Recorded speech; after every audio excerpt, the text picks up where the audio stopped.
नमस्कार, दिन भर की बड़ी खबरों में आपका स्वागत है। मैं हूं शिवानी। आज की खबरों में बात होगी मोदी प्लस मेलोनी गिफ्ट की मेलोडी। राहुल ने किया थू थू, मोदी शाह गद्दार नाम लेकर लगाई लताड़ की। वहीं लड़कियों को घसीटा, छात्रों को पीटा। बीजेपी की तानाशाही के खिलाफ हल्ला बोल तेज की और भक्तों के लिए बड़ी घोषणा। क्या जय श्री राम बोलने पर पेट्रोल डीजल मिलेगा 10 रुपए सस्ता की। साथ ही टीएमसी सांसद पर क्यों मेहरबान हुए बीजेपी, दिया वाई कैटेगरी सिक्योरिटी की। वही खबर के अंत में बात होगी ड्रिंपिंग की, पुतिन के साथ बैठक ट्रंप को तगड़ा झटका की। इसी के साथ आज दिन भर की सभी बड़ी और प्रमुख खबरों को जानेंगे विस्तार से। उससे पहले एक नजर सुर्खियों पर। अखिलेश यादव बोले 90 दिन में 69,000 शिक्षक भर्ती पूरा करेंगे हम, सरकार आई तो जातीय जनगणना कराएंगे। शिवपाल ने कहा पीएम जनता को बेवकूफ बनाते रहे हैं। देश भर में 15 लाख दवा दुकानें आज बंद, ऑनलाइन बिक्री का विरोध कर रहे एमपी, चंडीगढ़, बिहार में लोग परेशान दिखे। कांग्रेस ने सरकार की चीन नीति पर साधा निशाना, ग्रेट निकोबार प्रोजेक्ट को बताया विनाशकारी। केंद्रीय राज्य मंत्री बिट्टू का मान पर विवादास्पद बयान, पंजाब सीएम को बताया आईएसआई का एजेंट, कहा पीएम के काम में बाधा डालना मकसद। ताइवान की सड़कों पर भारत विरोधी पोस्टर लगे, चुनाव लड़ा उम्मीदवार बोला भारतीय मजदूरों को मत लाओ, वे अपराधी होते हैं। केरला में शपथ ग्रहण में सरनेम के इस्तेमाल पर केरल के सीएम की सफाई, कहा बस अपने पिता को याद किया, इसमें गलत क्या। उत्तर प्रदेश में अकेले लड़ेंगे चिराग पासवान, भाजपा को कितना नुकसान पहुंचाएंगे। 403 सीटों पर चुनाव लड़ने की है तैयारी, जहां पासवान ज्यादा वहां सबसे ज्यादा फोकस। सायोनी घोष के नाम पर संपत्ति का विवाद, फ्लैट पर अभिषेक बनर्जी का नाम, इस बहाने चलाने जा रही है बुलडोजर बीजेपी सरकार। पूर्व सीएम बोले विधायक को पेट्रोल उड़ेलने को मजबूर होना पड़ा, भाजपा शासन में ये लोकतंत्र पर कलंक। डोटासेरा बोले विरोध का तरीका गलत। एक देश एक चुनाव को लेकर गुजरात दौरे पर संसदीय समिति अध्यक्ष पीपी चौधरी बोले एक साथ चुनाव से बच सकते हैं भारत के 7 लाख करोड़ रुपए। अमेरिकी संसद में ईरान जंग रोकने वाला प्रस्ताव हुआ पास, ट्रंप के 4 सांसदों ने उनके खिलाफ वोटिंग की, राष्ट्रपति के पास वीटो का अधिकार बाकी। शरद पवार बोले पीएम देश के लिए काम कर रहे, जब बात देश के सम्मान की हो तब राजनीतिक मतभेद बीच में नहीं डालना चाहिए। नागरिक को उड्डयन मंत्री पहुंचे रांची एयरपोर्ट, कहा एयर इंडिया AI 171 घटना की जांच अंतिम चरण में, रिपोर्ट जल्द आने की है उम्मीद। जाति जनगणना नीति का मामला, केंद्र के फैसले को चुनौती देने वाली याचिका सुप्रीम कोर्ट में हुई खारिज। देश की जनता त्रस्त, मोदी जी विदेश यात्रा में मस्त। तेजस्वी यादव का शिक्षा मंत्री पर पलटवार, बोले तुम्हारे खानदान का कितना लोग सरकारी स्कूल से पढ़ा है। पुडुचेरी के सभी 30 नवनिर्वाचित विधायकों ने ली शपथ, सीएम रंगास्वामी भी हुए शामिल। कर्नाटका में नेतृत्व परिवर्तन की चर्चा फिर तेज, खरगे ने सीएम सिद्धारमैया और शिव कुमार के साथ की बैठक। सेंसेक्स 118 अंक चढ़कर 75,318 पर हुआ बंद, निफ्टी में भी 41 अंक की रही तेजी। ऑटो, रियल्टी और बैंकिंग शेयरों में रही खरीदारी। चलिए जानते हैं बड़ी और प्रमुख खबरों को विस्तार से। उससे पहले वीडियो को लाइक करें, साथ ही आपसे रिक्वेस्ट खबरों को आखिर तक जरूर देखें। राहुल गांधी बोले आरएसएस के लोगों से कहें कि प्रधानमंत्री गृहमंत्री गद्दार हैं। अमेठी में कहा मोदी मेलोनी को टॉफी खिला रहे। दरअसल दोस्तों बता दें कि राहुल गांधी ने आज रायबरेली में कहा कि जब आरएसएस के कार्यकर्ता आपके सामने आएंगे तो उनसे खुलकर कहिएगा कि आपका प्रधानमंत्री, गृहमंत्री और संगठन गद्दार है, आपने हिंदुस्तान को बेचने का काम किया है। कांग्रेस सांसद ने आगे कहा कि अब आर्थिक तूफान आ रहा है, मोदी आपको बचा नहीं पाएंगे। याद रखना, जैसे कोरोना और नोटबंदी के समय रोए थे, कहा था मुझे भरे चौराहे लटका देना, वैसे ही टीवी पर फिर आएंगे, हाथ जोड़ेंगे, रोएंगे और कहेंगे मेरी गलती नहीं है। इसके बाद राहुल गांधी अमेठी पहुंचे। यहां उन्होंने कार्यकर्ता सम्मेलन में कहा इटली की पीएम मेलोनी को नरेंद्र मोदी टॉफी खिला रहे हैं, रील बनाई जा रही है। ये बीजेपी वाले मेरा मजाक उड़ाते हैं, जो आर्थिक दीवार उन्हें खड़ी करनी थी नहीं की, मजाक चल रहा है, देश में बिजनेस बंद हो रहे हैं। आपको बता दूं कि राहुल गांधी 2 दिन के दौरे पर रायबरेली पहुंचे थे। आज दोपहर 2 बजे रायबरेली से अमेठी पहुंचे।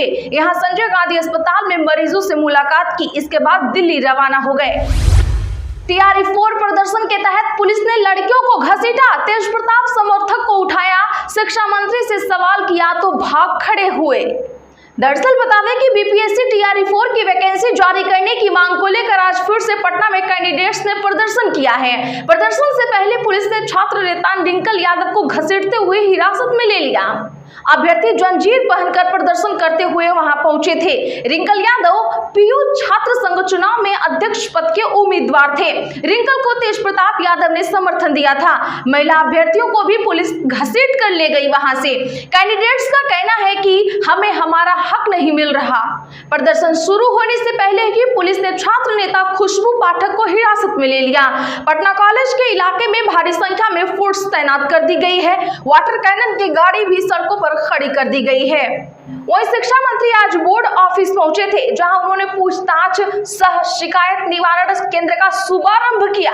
उनके साथ बिहार बोर्ड के अध्यक्ष आनंद किशोर भी मौजूद रहे।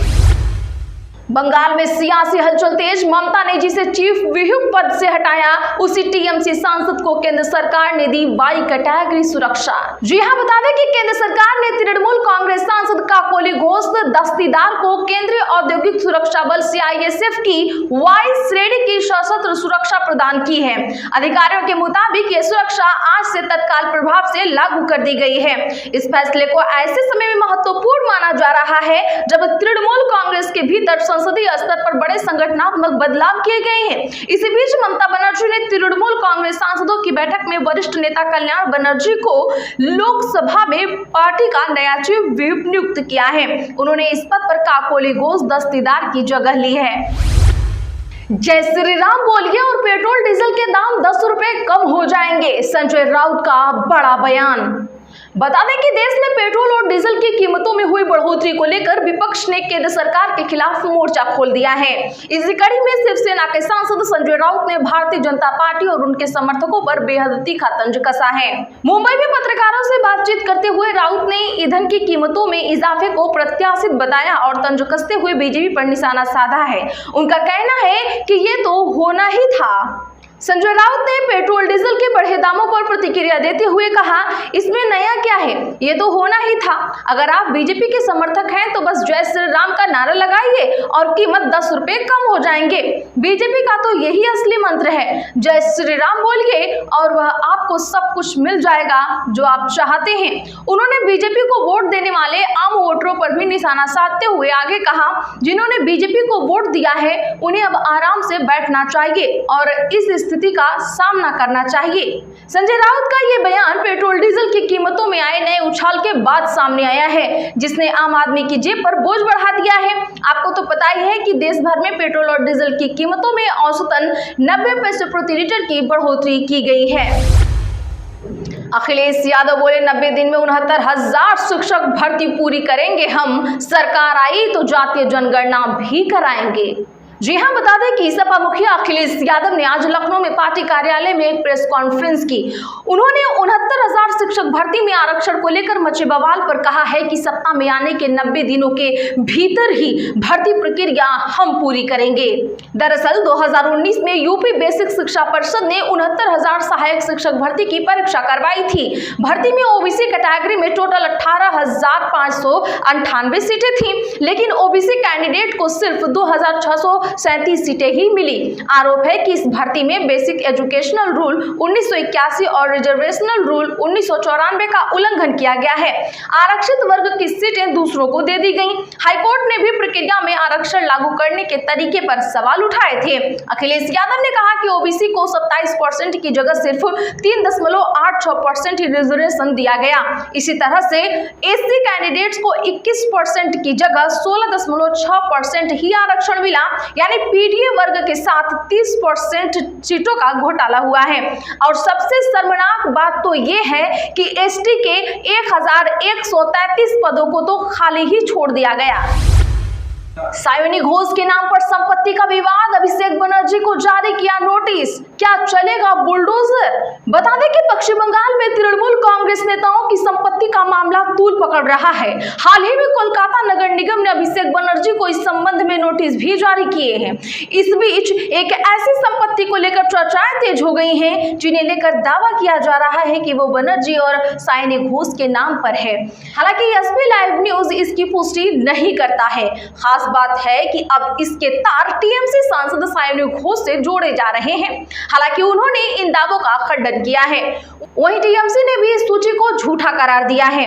जादवपुर सांसद ने एक्स पर इन दावों को खारिज किया है।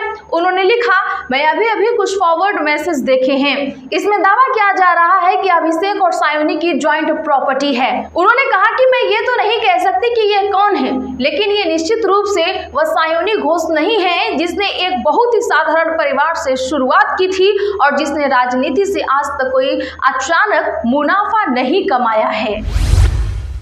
शी जिनपिंग बोले, दुनिया फिर से जंगल राज की तरफ बढ़ रही है, बीजिंग में पुतिन के साथ की बैठक। जी हां, चीन के राष्ट्रपति शी जिनपिंग ने मिडिल ईस्ट में जारी तनाव को लेकर चेतावनी दी है।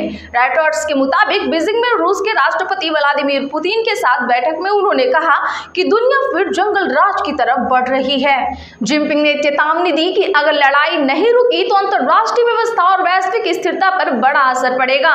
उन्होंने कहा कि एक तरफा सैन्य कार्रवाई और लंबे समय तक चलने वाला तनाव दुनिया को ऐसे दौर में ले जा सकता है जहां अंतरराष्ट्रीय नियम कमजोर पड़ जाएंगे। उन्होंने कहा कि लड़ाई रोकना बेहद ही जरूरी है। जिनपिंग ने यह बयान आज बीजिंग में पुतिन के औपचारिक स्वागत के बाद दिया। बीजिंग के great hall of the people के बाहर दोनों नेता रेड कार्पेट पर एक साथ चले और सैन्य बैंड से रूस और चीन के राष्ट्रगान गाए। तो आज के लिए बस इतना ही। ऐसी ही खबरों के लिए चैनल सब्सक्राइब कर लें और बगल में घंटी के निशान को जरूर दबा लें। वीडियो को लाइक और शेयर करना ना भूलें।